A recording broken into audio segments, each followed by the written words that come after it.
Abu Bakr ரலியல்லாஹு அன்ஹு அவர்களாக இருந்தாலும் உமர் ரலியல்லாஹு அன்ஹு அவர்களாக இருந்தாலும் நாம் அதை எடுக்கக்கூடாது, அதுதான் நேரான வழி.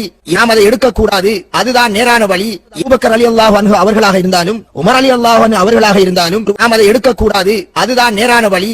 நாங்கள் ஷாஃபி இமாமையோ அல்லது இமாம் மாலிக்கையோ அல்லது இமாம் அஹ்மத் பின் ஹம்பலையோ அல்லது இமாம் புகாரி ரஹ்மத்துல்லாஹ் இவர்களையோ அவர்கள் ஒரு தீர்ப்பை சொன்னால் நாங்கள் அதை விட்டு விடுவோம், நாங்கள் அதை விட்டு விடுவோம், நாங்கள் அதை விட்டு விடுவோம். எங்களுக்கு எது குர்ஆன் ஹதீஸின் பார்வையில் தெளிவாகப்படுகிறதோ அதையே பின்பற்ற வேண்டும், வேறு எதையும் பின்பற்றக்கூடாது. எங்களுக்கு எது குர்ஆன் ஹதீஸின் பார்வையில் தெளிவாகப்படுகிறதோ அதையே பின்பற்ற வேண்டும், வேறு எதையும் பின்பற்றக்கூடாது.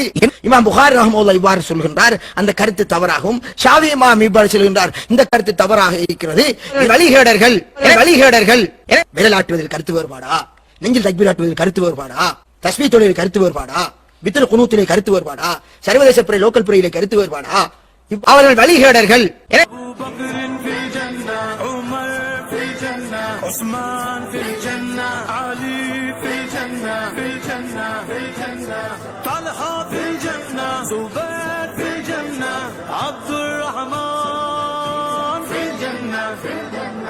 سعد في الجنة سعيد في